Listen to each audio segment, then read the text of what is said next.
eficacia de su escritura, que produjo muchos efectos en la sociedad rioplatense y también americana.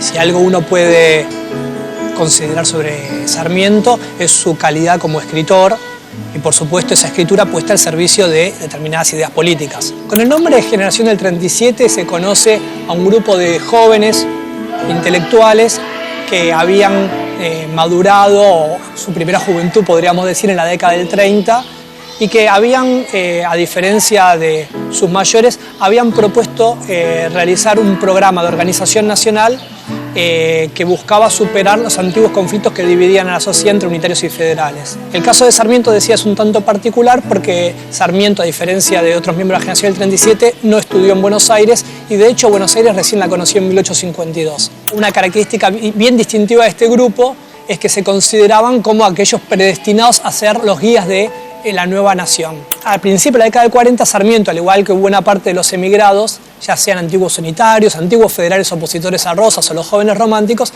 tienen expectativas de que el régimen de Rosas sea derrotado. El rosismo se les presenta como un fenómeno que parece destinado a durar y que hay que tratar de pensarlo, de procesarlo y ver cómo puede ser combatido.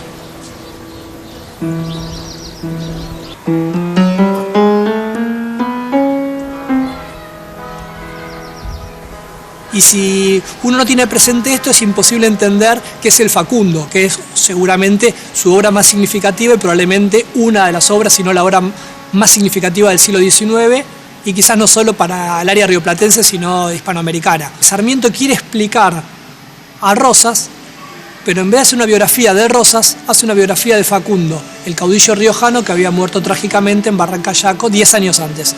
Uno podría preguntarse por qué hace la biografía de Facundo Quiroga y no de Rosas. Hay una razón bastante elemental que tiene que ver con las concepciones de la época y que es que Rosas todavía no había muerto, o sea que su ciclo no se había agotado. Pero hay algo que es mucho más importante aún y que tiene que ver con la concepción que tiene Sarmiento a la hora de explicar cuáles son las razones por las cuales después de la Revolución ni el Río de la Plata ni Hispanoamérica logró encontrar un orden legítimo y estable. Porque acá aparece la hipótesis de Sarmiento que va a ser tan productiva en términos de lo que va a generar, en términos de su capacidad explicativa, no porque esté bien o esté mal, sino porque va a ser muy convincente a la lectura de muchos de quienes siguieron ese libro, tanto en el siglo XIX como en el siglo XX. Y ahí la explicación tiene que ver con la idea de que hay dos fuerzas antagónicas en pugna, la civilización y la barbarie. En este caso lo que él tiene que explicar es la barbarie, que vendría a estar encarnada en una figura paradigmática o arquetípica que es Facundo Quiroga. Rosas, de algún modo, es la síntesis de la civilización y la barbarie con mayor peso, es dicho así mal y pronto, con mayor peso desde la barbarie. Y es algo que resulta inasimilable dentro del esquema de Sarmiento, es algo que no puede terminar de explicar. Una de las características de Sarmiento como escritor que se puede ver ahí es su carácter prolífico. No solo es un gran escritor por la calidad de su prosa, es un gran escritor porque se la pasa escribiendo. A veces uno puede pensar, ¿cómo es un día de Sarmiento? ¿Se levanta? ¿Qué hace? Y escribe, no solo los textos que uno conoce, sino cartas, respuestas a cartas, todo el día está escribiendo. Y esto tiene que ver también con que la escritura es un arma en esa época, un arma de lucha política e ideológica. ¡Fran, la gorra! Perdón. Consejos de Sarmiento para el buen lector. 2 puntos. Sarmiento dijo que nunca tomes un libro con las manos sucias. Nunca mojes el dedo para dar vuelta a la hoja. Nunca te pongas el libro en la boca. Nunca dobles las esquinas para señalar. Nunca dejes el libro abierto. Y también dijo, nunca lo dejes si no es un lugar seguro. Varios intelectuales discutieron a mediados del siglo XIX distintas formas de impulsar el progreso del país una vez que Rosas dejara el poder. Sarmiento elaboró un proyecto en el cual proponía dejar de lado la fascinación por Francia y tomar en cambio como modelo a los Estados Unidos. El plan de Sarmiento era fomentar la educación para promover el bienestar general. Si los pobres se educaban, en su visión, se lograba también un afianzamiento del orden social, porque aprendían a resolver sus ambiciones dentro del marco existente.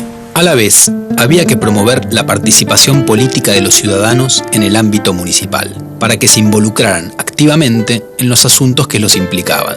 Y también era necesario lograr una distribución de la tierra, para evitar el crecimiento de los latifundios y así generar una sociedad de pequeños y medianos productores dedicada a la agricultura más que a la ganadería. Otro elemento fundamental sería la afluencia de inmigrantes europeos para incrementar la cantidad de población y para que trajeran lo que él llamaba civilización. Estas propuestas se volcaron en textos intensos y muy polémicos, que los llevaron a mantener debates largos y fuertes con otros pensadores, en particular con Juan Bautista Alberdi, otro antirrosista. La pluma de Sarmiento era implacable, era un escritor extraordinario. Cuando Rosas leyó el Facundo, le dijo a los publicistas que lo rodeaban: así deberían defenderme.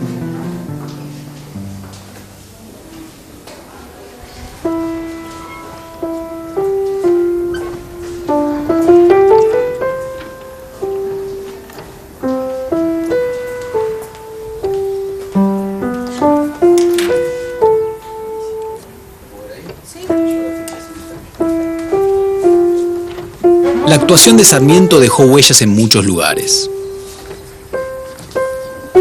En el Archivo Histórico de San Juan, ubicado en el centro de la ciudad, se conservan documentos relacionados con su breve etapa de gobernador de esa provincia.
Como hombre de acción, como político, Sarmiento mostró el lado más polémico de un personaje que siempre era polémico.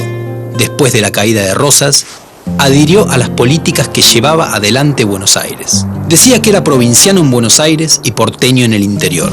Cuando fue gobernador de San Juan, en 1862, se produjo en La Rioja el levantamiento del Chacho Peñalosa contra el Estado Nacional. Sarmiento dirigió en persona la lucha contra las montoneras del Chacho, quien fue vencido y muerto por el ejército.